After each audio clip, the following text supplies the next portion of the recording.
everybody, I'm Shana from Shana Luther. I'm a leather handbag designer, and I have my own brand here in Carroll Gardens, Brooklyn. But we aren't talking about leather bags today. We're talking about fabric face masks. I'm going to be doing a tutorial on how to make one or a few of these. There's been a lot of organizations that have been popping up who are collecting these and passing them out to workers who are in dire need of them at hospitals and facilities that are taking care of patients who have COVID-19. I have a home studio, so I've been making these in my spare time. We will link the organization I'm sending these to in the video, but I know that there are a lot of organizations out there who are collecting these and passing them out. So let's just get started. Here's some things that you're going to need. You will need 100% cotton, lightweight or medium weight. I think anything heavier would be too hard to breathe through. Mine is pre-washed. I advise you, if you can, to pre-wash it because they are going to be washing all of these masks before they pass them out and as they are used. So important to be pre-washed just so any shrinkage is taken out before the face mask is actually made. So here's what I have. I actually have my lining fabric that I use. I have scraps of, and I even cut a nice size chunk off to use for this purpose. You need elastic to, this is where the elastic goes on. The elastic will go on over each ear. I've heard elastic right now is hard to find. Surprise, surprise. If you don't have elastic, you could simply use ties as well. So a ribbon or some sort of tie, even maybe a shoelace would work.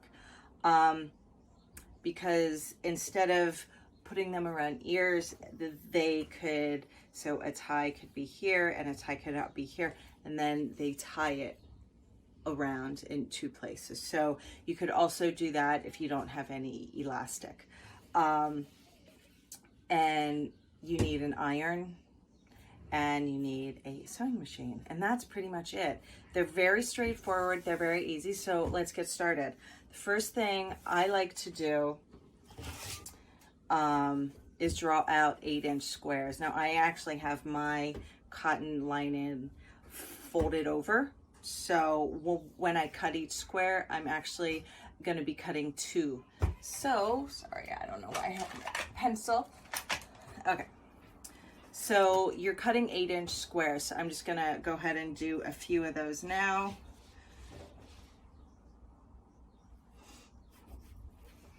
And then I'll keep it going, I'll keep it moving so that I can walk you through the steps. So that is an 8-inch line right there. Just gonna draw that out.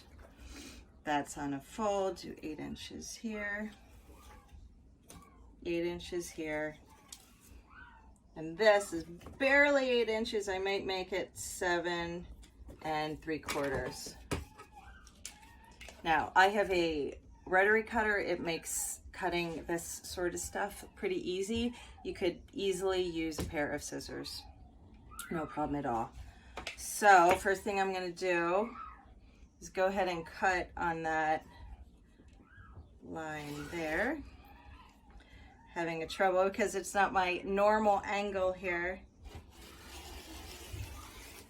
Cut that through, and then you're going to cut those 8-inch markings there. And then this one. Okay, so I have cut actually 1, 2, this is 3 face masks. This was on a fold, so I'm just going to crease that and cut that on that fold.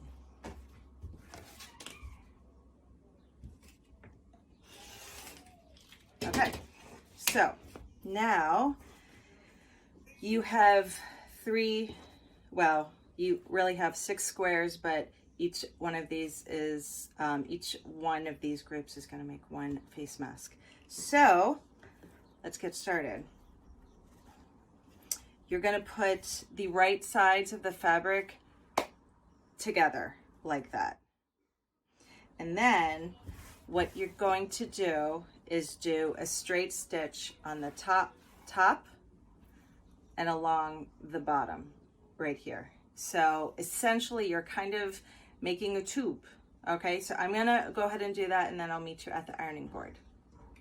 Okay, so I'm at the ironing board. You can see I stitched up the top, at the bottom. So essentially, like I said before, I have a tube. Now, what you're gonna do now, turn that tube inside out. And it doesn't have to be perfect, guys, but let's get that top seam a nice little press.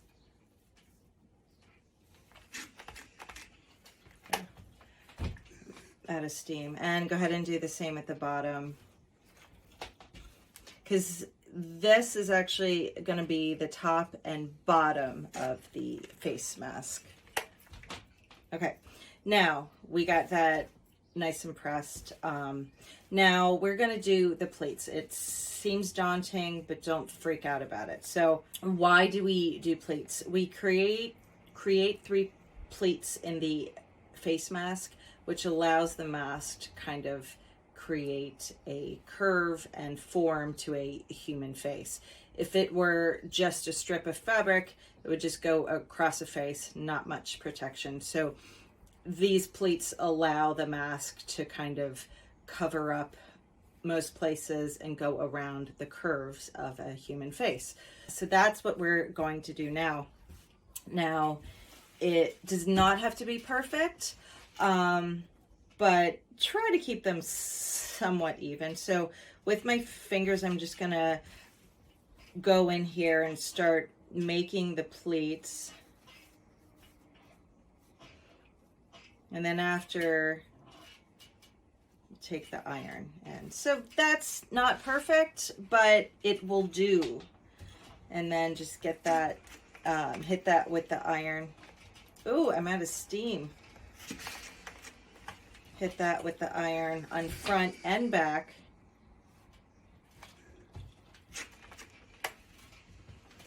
Now, the next step is, so obviously this edge is not a clean edge. It is going to fray as it is worn and washed, but I don't think that's a huge deal. I actually have a serger here, and it creates this kind of edge. Hopefully you can see that there. So I'm going to go ahead and serge these edges so I have a clean cut. Again, it's not a essential step, but it just makes it a bit nicer. But anyway, I'm gonna go ahead and do that, and then we'll move on to the next step. Hi guys, I'm back. Okay, so, oops, sorry. Okay, so you can see on my face mask here, I just did a mirror stitch on either side. Again, you don't have to do that, but I like to make things nice. That's my job, so I did. Okay, now the next step is you want to create a channel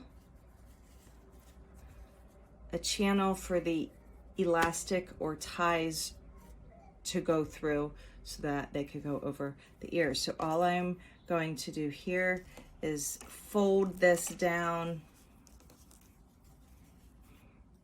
about like so and give it a quick stitch. So I'm going to do that now on the machine.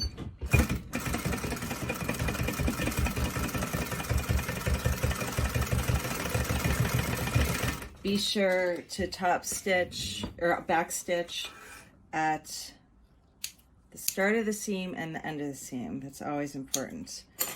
So I did that on one side, you could see there. Now I'm just going to do that on the other side, create that other channel so that the elastic or ties can go through.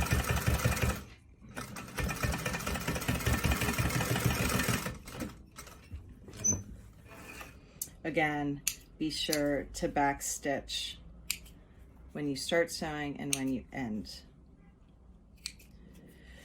your sewing. Okay, so now basically you're done. The only thing you have to do now is get in the elastic or ties. I'm just cleaning up my threads because again, when I stitch, I'm a perfectionist. Okay, so here you go.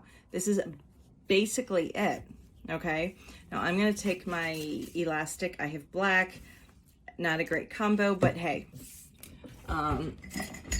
that's what I have. I cut my elastics about 12 inches just so I have some space, just so I have some extra seam allowance to stitch. Cut mine 12 inches, and then you're going to fish these through those channels that we just created. Trick, I'm sure everybody knows this. Just get a safety pin, attach that to the end, and then that is your way to get that through the channel. Pull it as you go.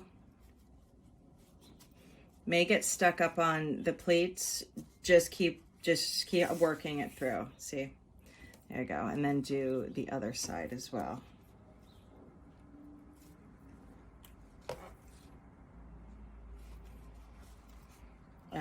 Again, it may get stuck on the plates, but you'll find a way to just squish it through there. There you go. Okay, now you want to stitch. You could do this by hand too if you want, or you could simply just tie these in a knot and just call it done. I like to stitch them. So you can see here, I think I just want to quickly measure these. They're a bit longer. Yeah, so I cut a 12-inch elastic. I'm gonna make about a 10-inch elastic to go around each here. So I'm just gonna quickly give that a stitch. And I cut them extra long just so I have that seam allowance to allow me to make them the proper size. These are not good scissors. Oh, I don't know why I still have them. Okay, so there's one side. I did that side. I'm going to do the other side. Now, again, kids, this does not have to be perfect, but at the same time, we want them to be wearable and to help our healthcare workers who are in dire need of these. Okay. Trim off all the threads. Okay, now what I do, because I just can't stand how that looks, I will pull it through so it is hidden on the other side. That's it. And let me take off my glasses and I can put this on. This is how it looks. You can see how it conforms to my face. It's around my ears. It's not too tight, but at the same time, it's tight enough that it's not going to just fall off. This is it. See how important those 3 pleats are in here? Anyway, and because it's cotton, it is breathable. I was just talking, had no problem breathing through it and talking at the same time. Obviously, it is not as protective as an N95 mask, but this can help. Let us know if you have any questions at all. Thank you so much for following along. Stay strong, Brooklyn. Stay strong, everyone. And hopefully all of this will be over soon. But in the meantime, you have some things to help our people who are really putting themselves on the line to protect us. So thanks again. Bye.